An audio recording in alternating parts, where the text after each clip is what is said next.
Board Round, session number 20.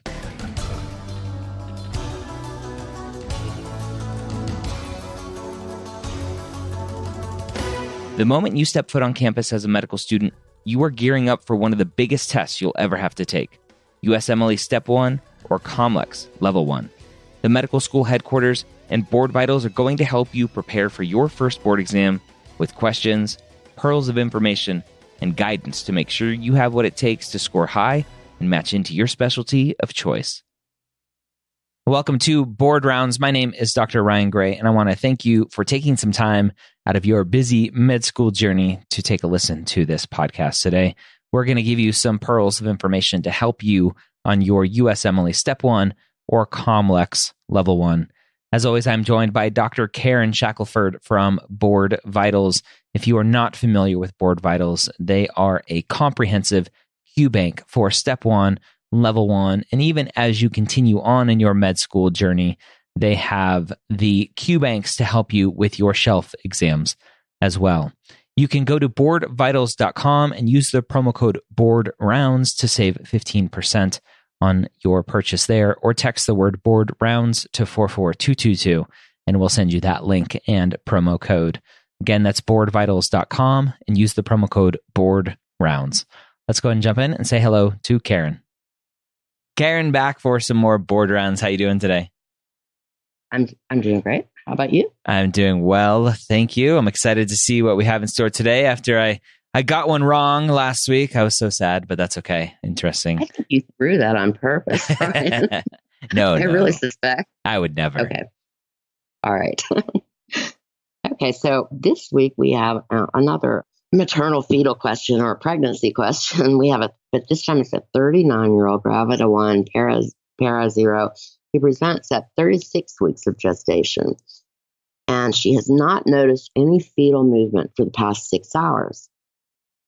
The fetal heart rate is 110, and a non-stress test is performed, and it is non-reactive. Which of the following statements is correct? A fetal heart rate of 110 is abnormal.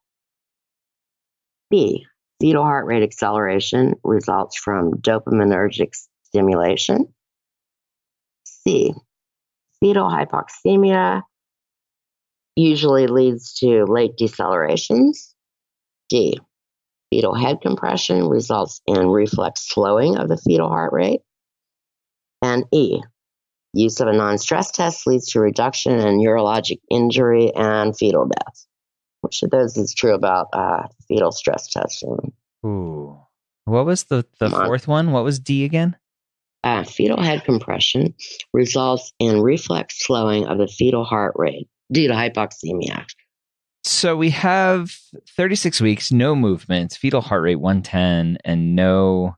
What's the term that you used for the stress test, the neonatal stress test? Non-reactive? Non-reactive, yeah. Non-reactive, which I believe is not good. Having a 9-month-old, I should remember that fairly certainly. So, oh man, the dopaminergic, I don't remember that one, so I'm going to leave that one. So as I go through these, I'm like, I have no clue, so I'm just going to skip it for now. As I go through, I try to cross out the ones that just don't sound right or I know are wrong. Fetal heart rate of 110 being abnormal. I know fetal heart rates are pretty high. Saying it's abnormal, I don't know if is right. I mean, it's lower on the lower end, but to say abnormal, I don't know if that's right. And we're choosing which one's right, correct? Which is the correct statement? Yes, we are choosing the correct statement. All right.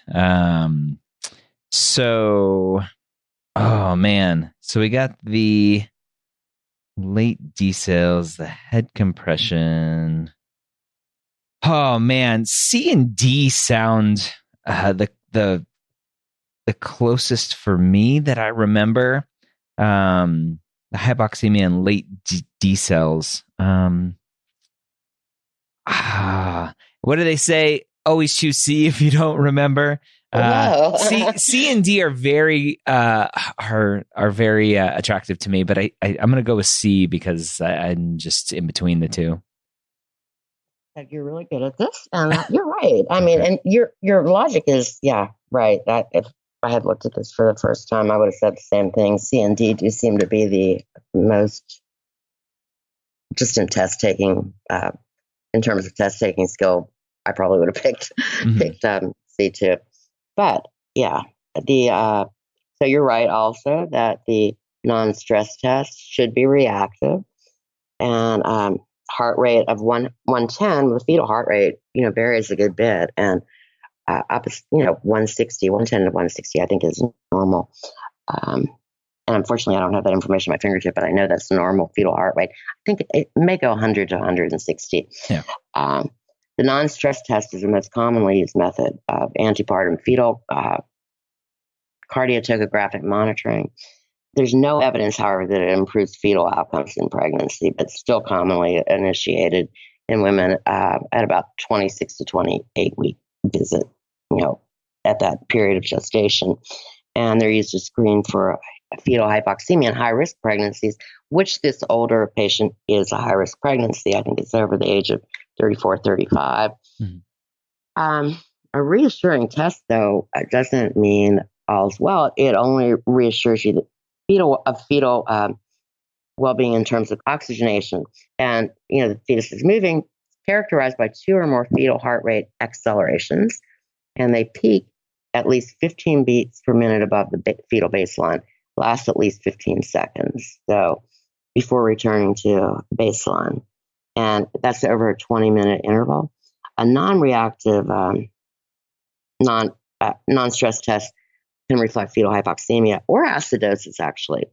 And it can also be caused by maternal smoking, fetal sleep, when oxygenation, fetal immaturity, cardiac anomalies, sepsis, and if the mother's taking like a cardioactive medication, that can also result in changes in the fetal heart rate that don't necessarily indicate a problem with the fetus. So with respect to the hypoxemia caused by uteroplacental insufficiency, it does lead to late decelerations. And I remember that as well from medical school. And about the main thing I remembered about fetal heart rate monitoring, the stimulation of fetal heart rate occurs as a result of parasympathetic and sympathetic nervous system modulation. And as the gestational age increases, the baseline usually slows down. And actually, I looked this up while we were talking. It is normal between 110 and 160. And I knew 160 was the number. I wasn't sure if it was 110 or 100. So the fetal oxygenation depends on the placental blood flow and subsequent oxygen distribution to the fetal tissues. The mother has to be adequately oxygenated. And when the fetus becomes hypoxemic, they lose like this baseline variability on their non-stress test. And then they may have signs of fetal myocardial depression like bradycardia or late deceleration. That's kind of like the second stage. First, they'll lose the variability that you usually see. Then you may see the bradycardia or late decels. Uterine contractions reduce, as you know, the blood flow between the placenta and fetus, and it ends up causing a transient hypoxemia, and that's what causes the late decel. It's a central nervous system reflex that occurs in response to hypoxemia or acidemia or direct myocardial depression. The head compression, however, causes early decels. That's a different reflex. That reflex causes a decrease in the fetal heart rate from increased intracranial pressure, not hypoxemia. Yep. But the other answer is, I think we've gone through heart rate acceleration, sympathetic, not dopaminergic, and the decel parasympathetic.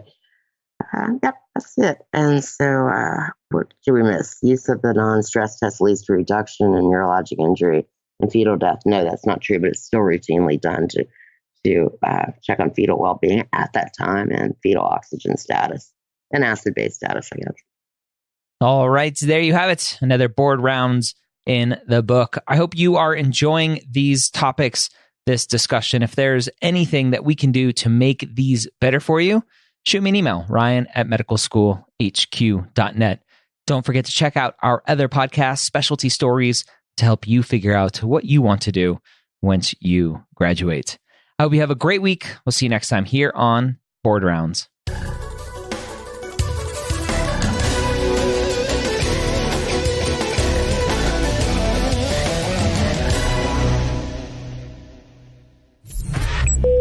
This is MedEd Media.